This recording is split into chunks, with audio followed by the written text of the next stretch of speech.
Welcome back to 405 Sports. Today we were talking about the NBA playoffs. Wish we would have got in a preview of it, but it's all right. We're just going to talk down about what's been going on. First series that's on my mind, let's just go ahead and get the two games out of the way because at the moment, Celtics and the Thunder series, neither of them have gone two. That's later tonight. Let's talk about the Timberwolves and Suns, which is, just domination right now. Yeah, and it's probably not.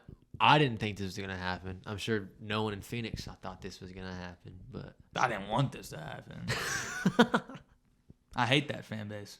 But you're right. Like last night, the Suns had a 1-point lead going into halftime, and the second half was they just didn't have a thing. Yeah, no. The Suns had a little bit in the third, but then it was over. Just utter domination, and Anthony didn't even have a crazy night in the defensive side or in the offensive side compared to his first game, and he was electric on defense. He had to dab up the ref after that block. Mm-hmm. I believe the Suns swept them in the regular season as well. Yeah, they did. So something to think about there. Yeah, it's unfortunate. Yeah, like Ant said, they got Kevin Durant, but we got Jaden McDaniels. We got Jaden McDaniels. So, and he actually was the leading scorer last night for the Timberwolves. Had 25. Oh, crazy. No one else had 20. Yeah. Well, that's what you get for Frank Vogel, I guess. Yeah, he's not a great coach. His bubble ring doesn't count either. Doesn't count. We argued about that last night too. Yeah, that's a good argument. Anyways, is there really anything? The only thing I can get out of this series is it's just like these teams with Kevin Durant are just not working like he wants them to. Do you think it's going to change when the game's in Phoenix? I don't think Phoenix is big time home court advantage. I don't mean it as much as Phoenix has a good home crowd, as in not playing in front of Minnesota's crowd. I think they may take one of them. Yeah. I'm with him. So you think it'll probably be 3-1. Wolves in 5? Yeah, probably. Yeah. Wolves in 5. Okay. I'm with him. That's about where 5 I or was 6. I don't think that Phoenix is going to change. Now, I don't know. I think there'll be one game where either D-Book or KD or Beal, but one of the three of them actually play good. And Booker played good last night to an extent, but and KD played great game 1. Yeah, and KD played good game 1, but the three of them they haven't had good games all at the same time yet. Yeah. There will be a game where they shoot themselves to a win. Yeah, there'll be a game where they just go off. If anything, they want it to be game 3. Yeah, you can't go down 3-0. Let's move to the next series, Clippers and Mavericks. Little interesting. Clippers dominate game 1 with no Kawhi. Kawhi comes back, they lose game 2. Which Kawhi didn't really. He looked stinky. Yeah, Kawhi didn't play very good. Looked hurt. I'm a Russ sexual, so I'm going to get this out of the way real quick. In the fourth quarter, you take him out after he just led a big run, and it's immediate 9-0 run, Dallas. Not like Russ was doing anything. He shot like 2 for 12. But his impact on defense and his ability to push the pace is a little bit different than Terrence Mann or James Harden. He's not going to shoot you to a win, but his intensity will keep you in the game. He's not giving up a 9-0 run. So I'm looking at the box score for last night. Russ played 3 more minutes, had 2 more points, and then obviously had more rebounds and assists. But his plus-minus was +8, where Terrence Mann was -4. That's a 12-point swing. Exactly. When you have Westbrook on there versus Terrence Mann. But that's a 1-game sample. But it's an important 1 game. For the Mavericks, it was pretty much the same story. Just the guys showing up, Luka and Kyrie. So, two-headed monster. Yeah, it just happened to work out better that night. And you know what's crazy? Luka didn't have obviously the stats are really really good, but if you watched it, he missed a lot of shots that he doesn't normally miss. He missed a lot of open threes, and then he comes down in clutch minutes and just bangs 2 or 3 step backs. Starts talking mess. He wanted that game. One of the biggest things is in game 1, Zubac settled in and killed him, just backing down and getting post buckets. And in the first 2 minutes, he got sent to the bench this game because he was in foul trouble. That's one of the big differences. That's his biggest issue. Is just foul trouble every game. It feels like. And P.J. Washington, who Dallas got at the trade deadline, had 18 points on 10 shots, which is something that he's not going to do every night. And it was he actually played a lot better than but most people imagine he would. Yeah. And then Derek Lively and Gafford can't decide which one wants to be good for a night. Yeah. One night it's the other guy. I mean, it's just back and forth. Gafford played 9 minutes last night. He was hurt. Yeah. Yeah, that's true. But So I didn't realize he got hurt because I tuned in late. But Derek Lively was Like the grabbing first boards. 5 minutes, he Okay. was like grabbing his back. But I Okay. think he ended up coming back. So are we still thinking 6 or 7 games for the series? I think. I don't think Kawhi will play that bad again. Yeah. Yeah. That's not happening. sure. So you think Clippers in a close series? If the Clippers can get one in Dallas, they'll probably win it. That's Yeah, I'm about gonna right, take yeah. Clips 6 or 7. I think Clippers in 6. All Who'd right. you rather play? I would much rather play the Mavericks. Oh, wow. I don't know. We just haven't been very good against Mavericks. We haven't been very good against either of them, have we? I feel like the Clippers we've been decent. See, I just feel like if we play the Mavericks, you kind of know who you have to guard. Now, it's incredibly hard Yeah, to guard the Clippers. the 2 guys you have to guard. Oh, I thought you were gonna say the Clippers. But the Clippers, like, you can have a game where Paul George or Kawhi or James Harden, like Norman there's- Powell.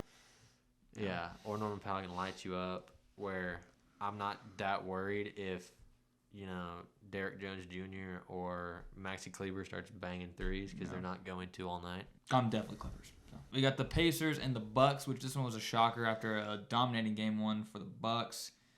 They lose game 2 to the Pacers, where Siakam has been phenomenal this series. Incredible in the. I mean, Team on the back. yeah, because while you look at Halliburton's stats, they haven't been beautiful, but the dude is passing the rock, and it's working out. And I was going to ask you guys, does Halliburton need to be a 18 to 20 points a game night kind of guy? I don't feel like he needs to be. If he's struggling, no. And I think he knows that. Yeah. Yeah, I'm not shooting the ball well. I don't need to be shooting 20 times a game. Yeah. Yeah, if he gives you that close to 10 to 14-ish range, No. I mean he'll have those nights where he's hot from 3 and he'll put up 25. Right.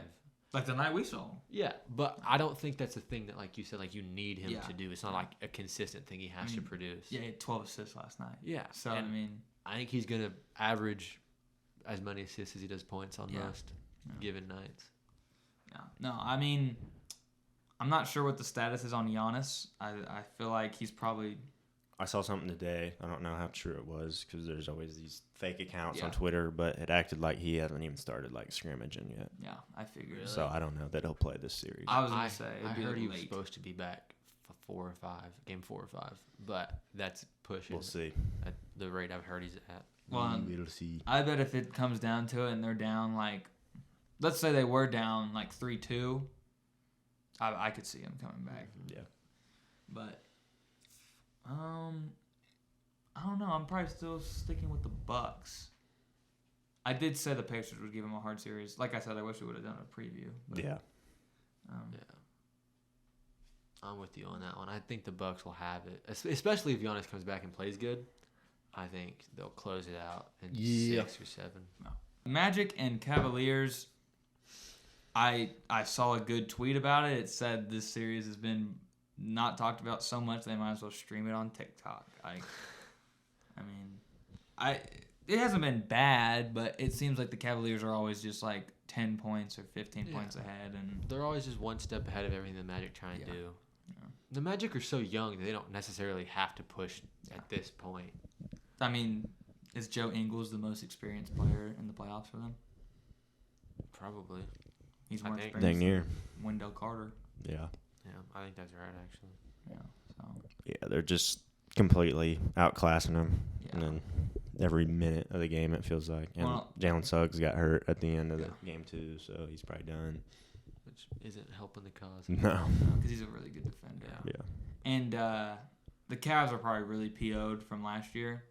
I mean, Yeah. the Knicks just embarrassed them. So I think they really wanted to get a lick back. So I really could see this going 4 games. I'm there. I'm pretty No, confident. well, in you that. know what? I'm going to say 5. I think Orlando gets a good crowd in for Game 3. They win Game 3. Cavs win Game 4 and 5. That's what I'm gonna rock with. That's Money. totally doable. Now we got an interesting series here. We got the Sixers and the Knicks. It's been electric. I love. I've definitely stated this on the channel. When Madison Square Garden was hot, there's nothing like it. It's an electric arena. I want to go there someday. But what'd you think about the ending of Game 2? I saw that the ref review, whatever it's called. Last 2-minute report. Yeah, the 2-minute report came out, and it was like He got fouled twice. Maxey got fouled twice. They shouldn't have been awarded a timeout.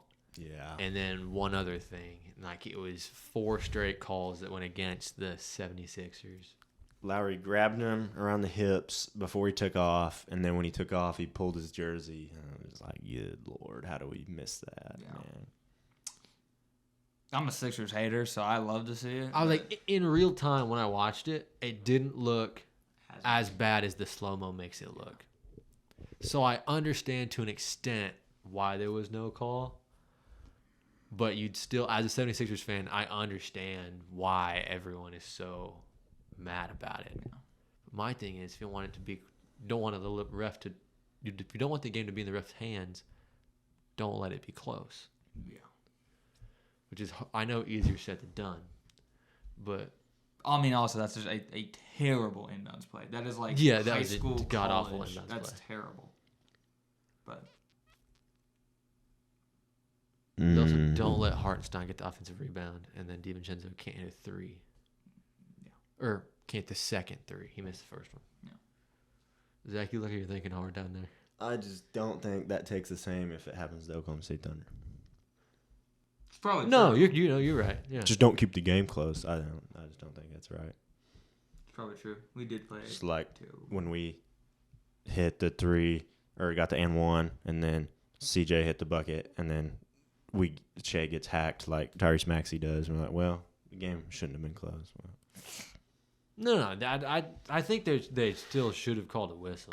And you're probably right. It's probably a little, because I don't like the 76ers, like Sam said. So it's probably a little off on the take at some point. But Yeah, that's just how it is. It's kind of like the Eagle. I just hate Philly. Really. I still think the Knicks get it done. Embiid went out in the second quarter. Am I right? Yes, off the dunk. Yeah. What was that game? 1. I don't know. It was one of the two. So if I saw Embiid in a press conference say that they should be up 2-0 yeah, if everything went. I think they all said that. Yeah. So I could very well see it going to Philly and then blowing them out twice. I think a lot of people still have Philly winning the series, but Yeah. I don't know. I could see it. It's tough being down 2-0. If it's 1-1, I probably would give it to Philly. But If Philly goes out and wins 2, like, confidently in Philly, I feel like it's going to be really, really hard for the Knicks to yeah, regroup. But, Jalen Brunson's been terrible. yeah. So I also think Jalen Brunson might have 41 game and it Yeah. not really matter too much what Philly does about it. Yeah, McBride's also been a dog. Mm-hmm. I'm gonna take the Knicks in 6. that's fine. I was going to say 76ers in 7, but Ooh. All right, we're gonna do a boring series here. Nuggets Lakers. It's not boring, but it's like it's just laughable how much the Nuggets have dominated the Lakers in the last 15 games they've played. I think the Lakers have beat them like 2 times in the last 15 games they've played. So even when they're up 20 points and then they blow it. And then, then they're blaming the refs too. They're like, hey, we should have gotten some calls, I mean. What's the point of a replay center if we're not going to get the call right? Also, the refs just miss so much. I don't know.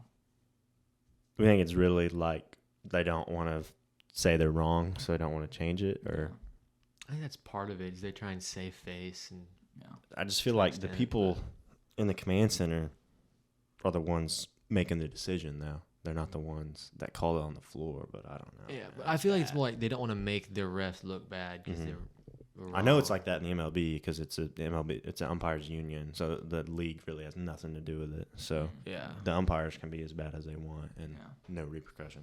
AD played a great, like 30, not even 30. I guess his like first 20 minutes of the game, he was phenomenal. Looked like prime AD, and then the last 15, he looked like Mitch 2 McGarry. points, I think, or no points in that fourth quarter. Yeah.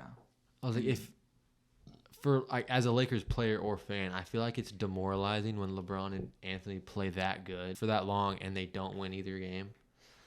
And I feel like it's gonna be easier to win in LA, obviously, but like it's hard to look back at like, especially game 2 where they were tied and let Jamal hit a game winner on them.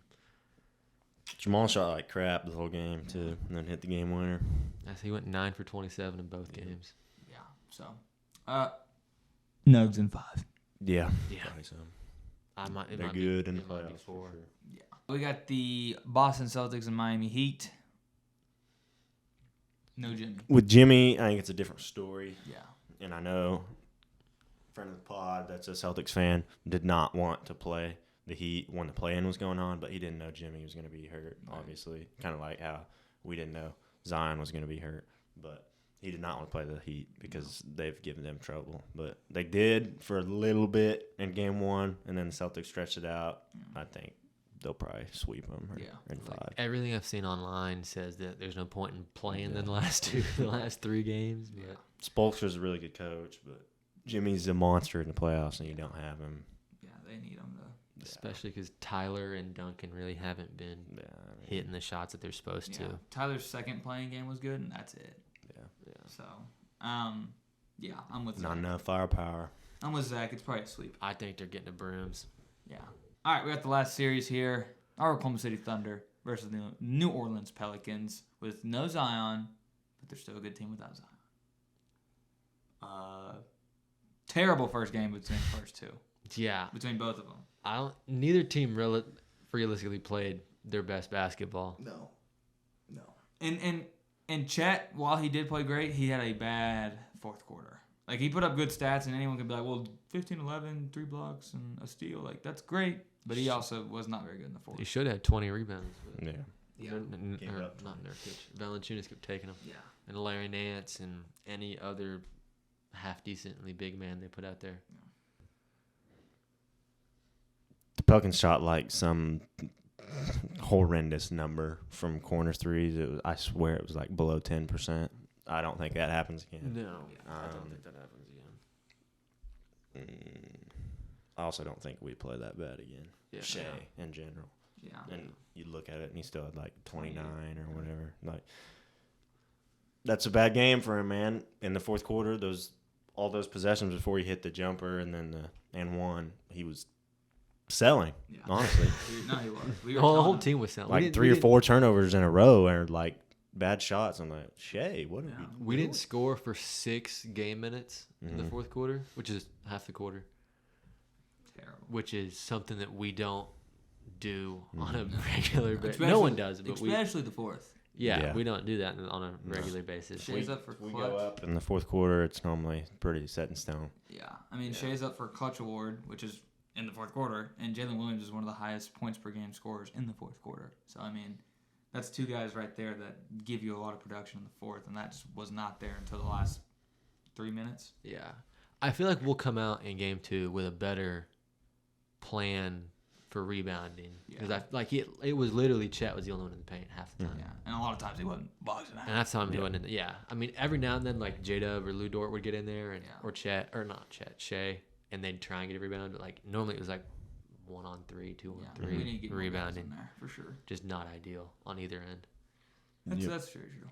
The narrative would be how would those young guys respond to a team, especially that good defensively, like the Pelicans in the playoffs when everything's amped up and sped up, and they choked it away for a minute, but they regrouped and won the game.